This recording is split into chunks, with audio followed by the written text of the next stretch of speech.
In this video, we're going to do two things. First, we're going to talk about Gorgias. So he's one of the main characters. He's the guy that the dialogue is named after, and he's a historical figure. We want to know a little bit about him. And so we're going to talk about him. He is a professional teacher of rhetoric. We also want to know about rhetoric. So one of the things that the first few reading assignments are going to make clear to you is, well, what you're going to see in these first few reading assignments, first two or so reading assignments, everybody's just talking about rhetoric. It's all about rhetoric. And you might wonder, well, why is that? Who, I don't know. I guess back in their day, they were really concerned with rhetoric, I guess. But I don't really care about that. We don't care about that today. That's not that important. Maybe it's like okay for something, but it's not a central issue concerned with how you live your life. Whereas for Gorgias, Socrates, Callicles, Polus, the people in the dialogue, it is. Rhetoric is a really central, important issue. And so what we're going to talk about, the second thing we're going to talk about, in addition to first thing, we're going to talk about Gorgias. Second thing, we're going to talk a little bit about rhetoric and why they thought rhetoric was so important, what role it played, and what it's really doing here. Because one of the things that we're going to see in the course of the dialogue is that while they start off talking about rhetoric, they fairly quickly drop it. And the dialogue becomes concerned with more fundamental issues. And so rhetoric is a kind of superficial issue, and it's going to recede into the background.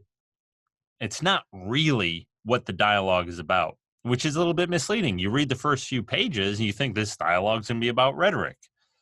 It fades from the view. There are more fundamental issues at stake, in particular, issues about how one ought to live their life, what a good life consists in, what the role of what we might call morality is in a good life. Should you be moral? Why should you be moral?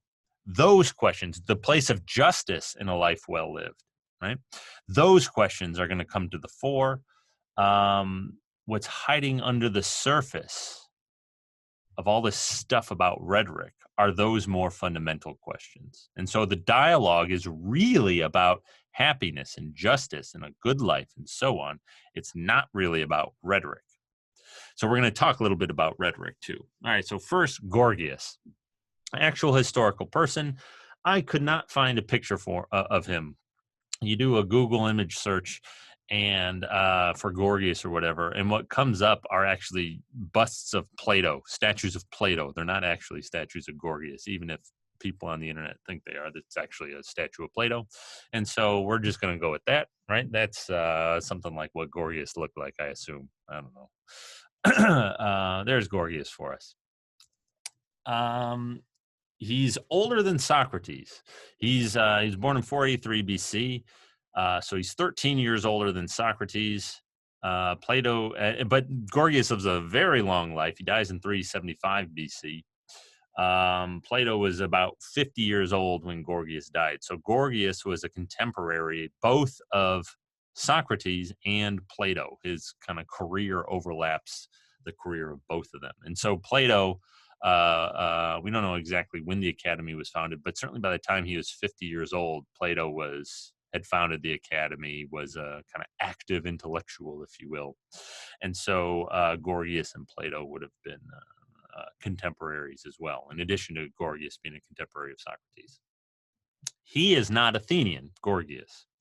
He's from a city-state called Leontini, or that was called Leontini. I believe it's just ruins now. I might be wrong about that, but which was in Sicily, which is an island off the coast of Italy. It's part of Italy today.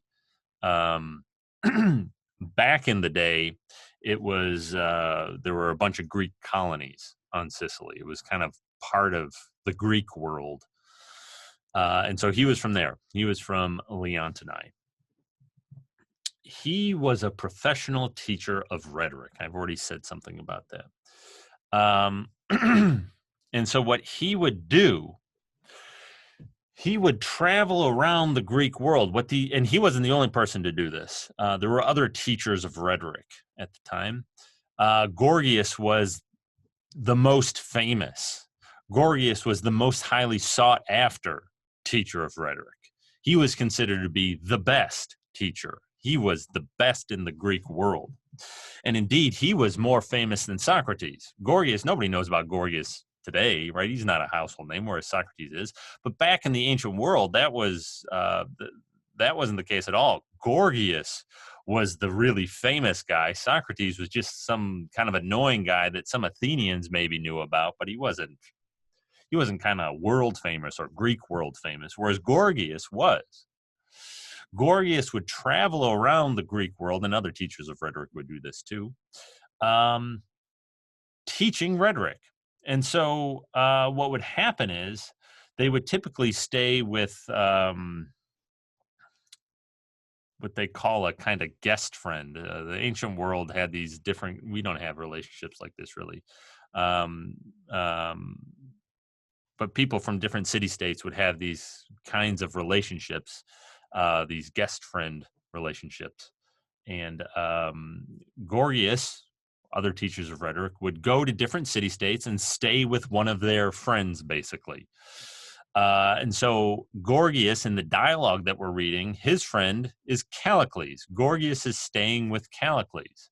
And what these teachers of rhetoric would do is they'd go to a new city-state, such as Athens, right? So Gorgias is showing up in Athens. He's staying with Callicles. And they would give a presentation, which was a kind of technical term. They give a presentation. What that is a kind of presentation of the rhetorical skills and abilities you would learn if you would sign up for the teacher's classes. And so the teacher of rhetoric would go to a new city, give one of these presentations to potential students, trying to attract students to, attend their classes, to pay for their classes. And then they'd spend some time in that city or whatever teaching rhetoric to these students who agreed to pay, and that was it. And then they'd move on to another city. The Gorgias, the dialogue that we're reading, it begins immediately after Gorgias's presentation has concluded. Gorgias has just given his presentation to a bunch of potential students. And the potential students it wouldn't have just been anybody. The potential students for a rhetoric teacher were young, promising, somewhat wealthy, aristocratic men, male citizens, people who were kind of on the make, so to speak, people who were looking to take that next step and needed their education in order to be successful, prominent citizens, something like that. Right? So we talked about this earlier, but in the same way that we go to college and people today go to college, young adults go to college in order to take that next step to become a real person, whatever. I don't know why, to be successful. Well, in the ancient world, what these people would do, what people in your situation would do, is you wouldn't obviously go to college. There weren't really colleges around. Instead, you look for a teacher of rhetoric like this. And what Gorgias was trying to do with his presentation was kind of sell these potential students on him, right? Take my classes, give me your money. So in the same way that, we have campus tours or something, right? You get admitted to Loyola and they invite you out to come look at the campus and they try to sell you on Loyola to try to come here, right? Well, that's what Gorgias was doing. He was giving this presentation. And much like Loyola and other colleges today, Gorgias would charge a ton of money. This was not inexpensive. This was very expensive. Gorgias, being the most kind of famous teacher of rhetoric, became obscenely wealthy. He was loaded. There's a story about him that he had so much money that he actually had a solid gold statue of himself cast or made or whatever, right? That's how much money this guy had. I don't even know what that would cost. Thousands and thousands and thousands and thousands of dollars today, right? To have something like that done. But anyway, so he was very, very wealthy. Very successful teacher of rhetoric, very highly sought after. And so when he shows up in Athens, that would have been an intellectual event. This world famous, renowned teacher of rhetoric showing up, giving his presentation, right? This would have been a big deal. And you have these kind of impressionable, eager students looking for guidance, right? That's who his audience would have been at his presentation. He wrote a little bit. From what we can gather, he wrote 4 different works. 2 of them have more or less survived, and 1 has survived in fragments, which means we don't have the whole thing. We just have bits and pieces of it. And 1 is more or less completely lost. So we don't have everything he wrote, but we have some of what he wrote, and they're just kind of examples of his rhetoric, of how it would work, his kind of speeches that he gave. Both the defense of Palamedes, the encomium of Helen, and the funeral oration are all kind of speeches. On Nature was a more philosophical work, and unfortunately we just don't have it. We have some people kind of talking about it, but we don't really have the work itself. Okay. That's Gorgias. So that's the guy who shows up. That's who's involved in this discussion.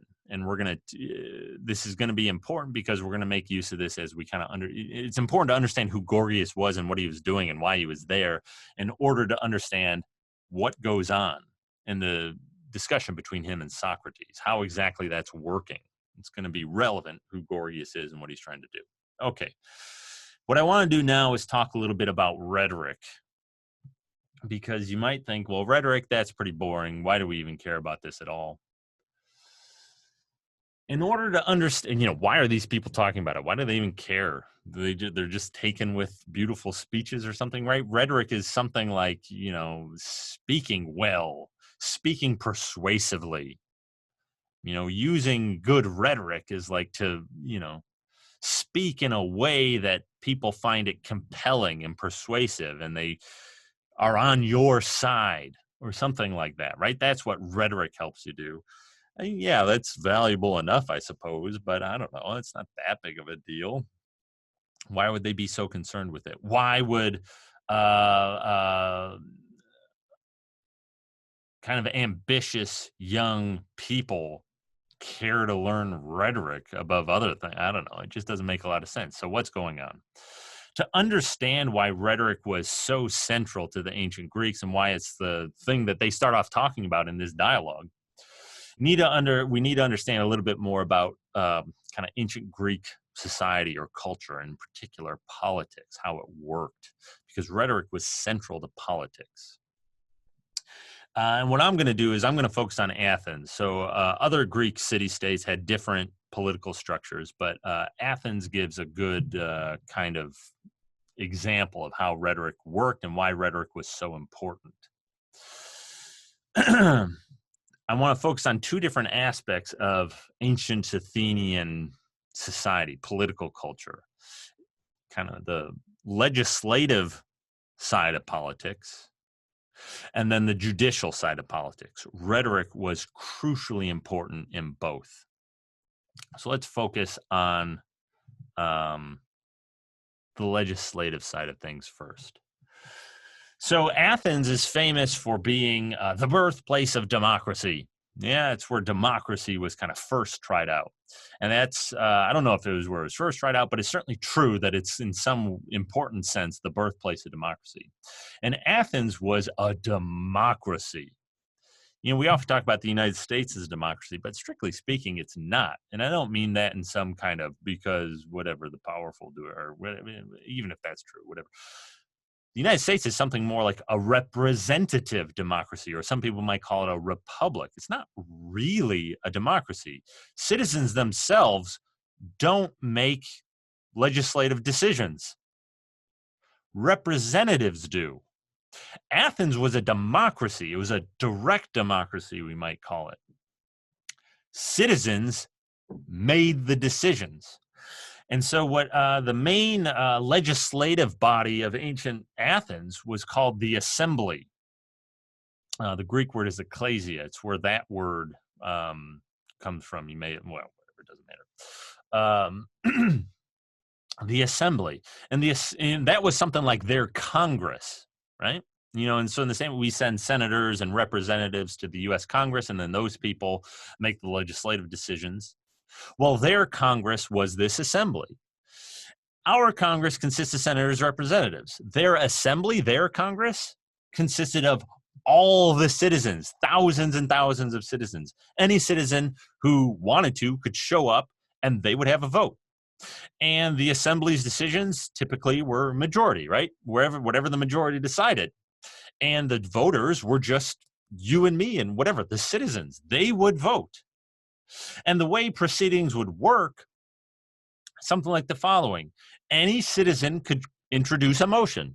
Any citizen whatsoever, of the thousands and thousands of citizens, any of them could say, hey, I think we should, go to war with Sparta, or we should tax, Jim over there, all his money, or whatever it might be, right?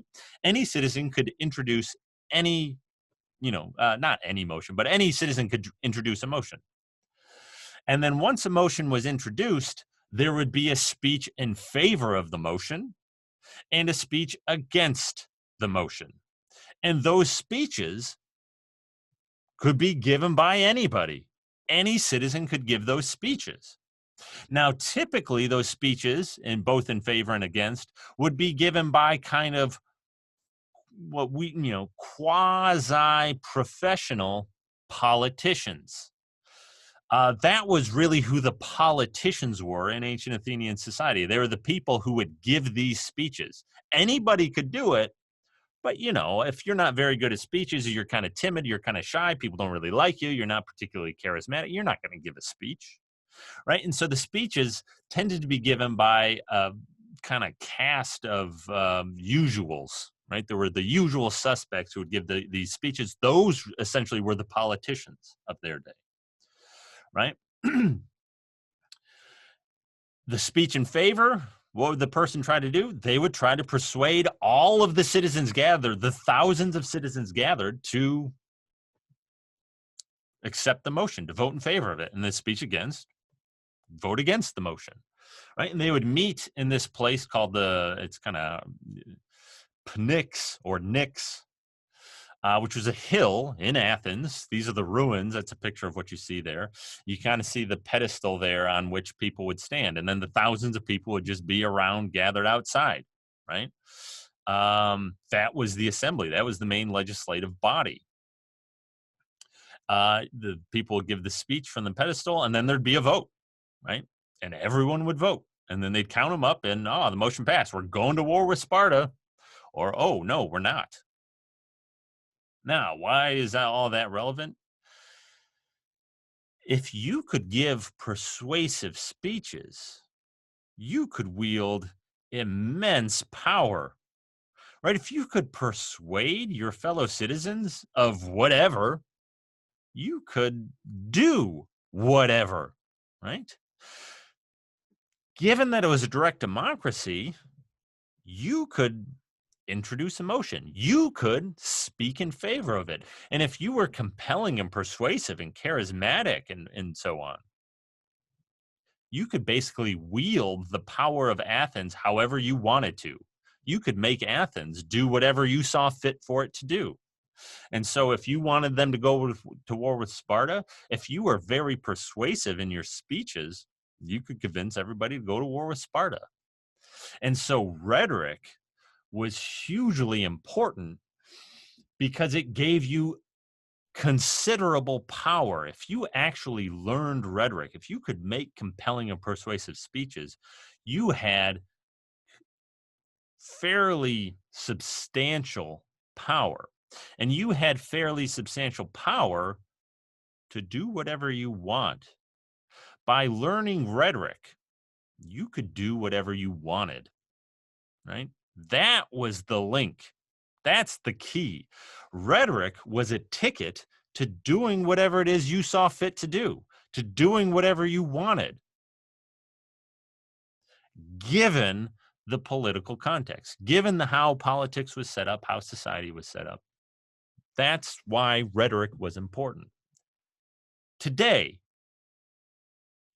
You want to do whatever you want to do. You don't need rhetoric. Rhetoric's not really going to, I mean, maybe it'll kind of help you. But the analog of rhetoric in today's society would be something like, I think, something like money.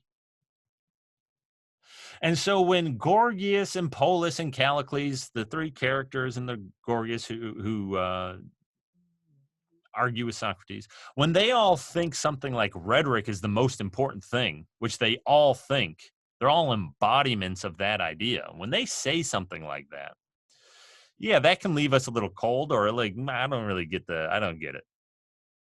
To translate that to modern day, what they're essentially saying is something like, if Gorgias were alive today, if Polus or Callicles were alive today, what they would be saying, they wouldn't advocate rhetoric. They would advocate getting a job that pays you a lot of money. They would advocate getting money.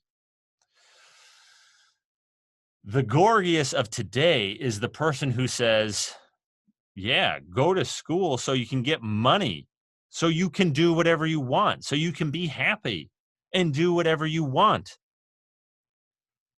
Right? In ancient society, money didn't give you that. They kind of looked down on money. They had much different views about money than we do. They saw money as kind of base, crass, vulgar. This kind of rhetoric, political power did that for you, right?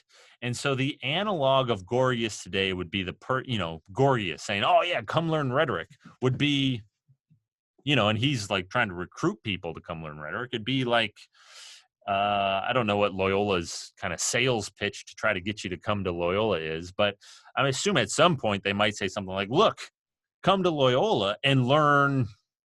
I don't know what the popular, nursing, I think is a popular, or business or whatever, right?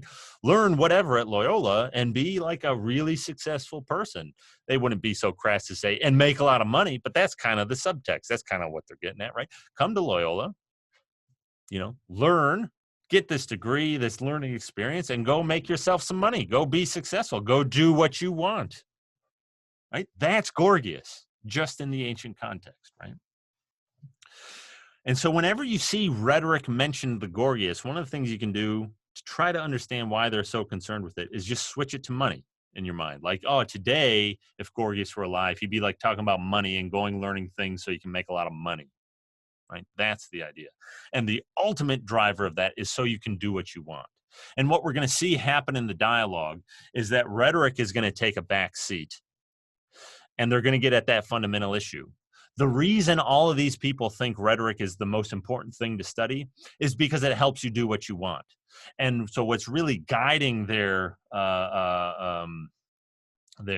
valuing of rhetoric is this idea that a successful life, a good life, a happy life consists in doing what you want.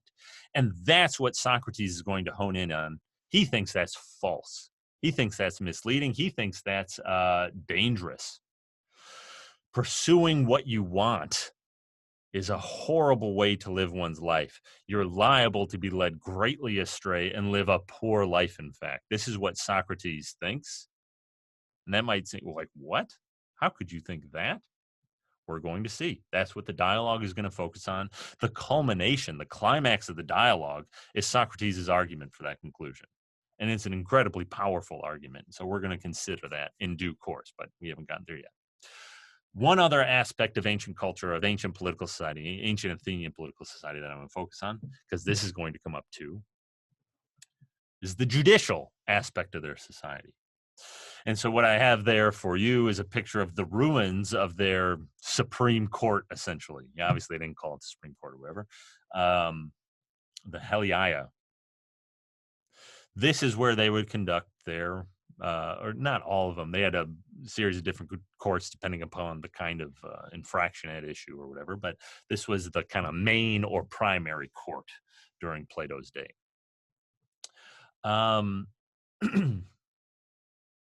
The way their court proceedings would work. We've already kind of talked about it a bit when we were talking about Socrates. Yeah, you would any citizen. So they didn't have like a police force. They, a kind of federal executive branch that would bring charges. So sometimes the state charges you. It wasn't like that. A citizen A private citizen would have to bring charges. That was the only way anybody would be prosecuted for murder or for anything. Another citizen had to bring the charge. And the citizen who brought the charge would give the prosecution's speech, and the citizen against whom the charge was brought would have to give the defense speech. There were no lawyers. There were also no judges. You had the plaintiff, you had the defendant, and then the case was decided by the jury. And the jury was chosen by lot, which is to say, chosen randomly from among the citizens.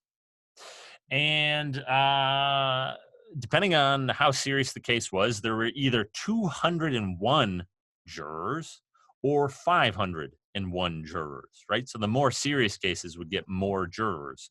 And so at Socrates' trial, there were 501 jurors, right? And they do the 501 so that there's not a hung trial or whatever, right? There's always an odd number of jurors. So the plaintiff would give their speech, the defendant would give their speech, and then the jury would vote. Guilty, not guilty. That was it. No judges, no lawyers. Yeah, just the plaintiff, defendant, and jury. And there were very few rules as to what was kind of fair game and what wasn't. So in modern day court proceedings, right, a lot of things are hearsay or circumstance. You can't say that, or that's not, you can't tell that to the jury or whatever. And the judge will say, yeah, you're right, you can't. And so no, don't admit that, and admit this and not that, and whatever, right? There are all kinds of rules about what the prosecution and defense can say. Not in ancient Athens. You could basically say whatever you wanted in your speeches, right? The prosecution could, the defense could. Well, geez, that makes persuasion really important. Again, what would sometimes happen, political opponents would trump up charges against their enemies, right? Political opponents would trump up charges against each other. And so I'd bring you to court. Let's say you're my political opponent. I'd bring you to court saying, oh, I saw you desecrating the shrine or whatever to Apollo. And so I'd bring you to court, and you'd have to go there and defend yourself. You didn't do it at all. But I'd if I learned rhetoric really well, I could perhaps make a compelling, persuasive speech, attack your character, say all kinds of nasty things about you. And if you hadn't learned rhetoric, I might be able to convince the jury over you, right? Doesn't matter that you didn't actually do it. If I'm very persuasive and you're my opponent, let's say you're getting in the way of, I want to pursue some policy and you're getting in the way of it in the assembly. Well, I can get you out of the way by having you exiled or having you executed through the court system. Right? And this would happen. Political opponents would do this kind of thing. And indeed, you might say this is what happened to Socrates. Right? People didn't like him, and so they trumped up these charges against him and had him executed. They weren't looking to have him executed. They were looking to have him just kicked out of Athens for 10 years or whatever. But he ends up getting executed. And so rhetoric becomes really important. It's a further tool for doing what you want in the court system, right? It helps you get people out of the way, and so you can kind of consolidate your control. But it also is really important to defend yourself for kind of security. Right? Unless you know rhetoric, unless you've learned it, you are liable to have trumped up charges brought against you. You are at the mercy of your enemies unless you learn rhetoric. Rhetoric will help you defend yourself. It'll help you secure yourself. And so in the same way today that we think of money as doing something like that, well, in the ancient world, rhetoric is what did it, right? Today, when we think about security and making sure everything is okay, both now and in the future, we think about money.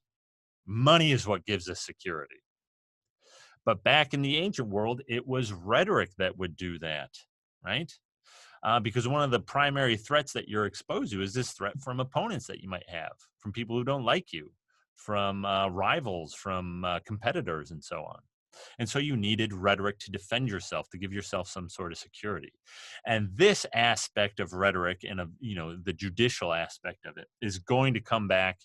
Is going to come up in the Gorgias in a very direct and obvious way, with direct and obvious allusions to Socrates. We're going to see it come in with Polus, and then with Callicles, it's really going to take with both Callicles and Polus, it's kind of central to the discussions that they're having with Socrates.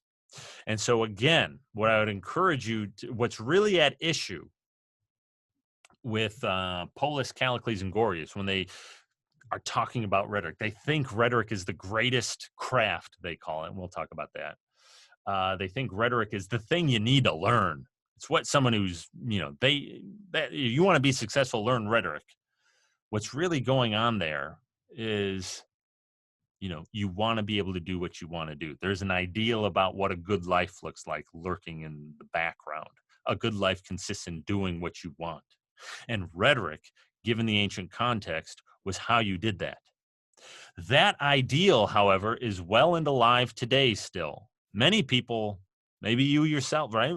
What do you want out of life ultimately? Well, you want to be happy. You want to be able to do what you want to do. If you want to, live in the Alps and drive Lamborghinis and whatever, money. You need money in order to do that. And so you need to go to college and get a job and blah, blah, blah, blah, blah. Right? If you want to do something else, you want to go, sip Mai Tais on the beaches of Maui all day or well, you need money to do that, right? And so on, right? So money is what you really need in order to be happy today because it's how you get what you want. That's the contemporary version of what Gorgias and Callicles and Polus are up to. And so what's going on in Gorgias, it might look really foreign. It might look like it has little to do with concerns that you might have or things that we might think about today. But that's misleading because what's really at issue in the Gorgias is precisely the same ideals that we see in our society today. And so what's going to happen in the Gorgias is those ideals are going to come under scrutiny, under criticism. Socrates thinks they're in fact false. Gorgias, Polus, and Callicles are in their own ways going to try to defend them. And so that's what we're going to be focusing on as we proceed through the Gorgias.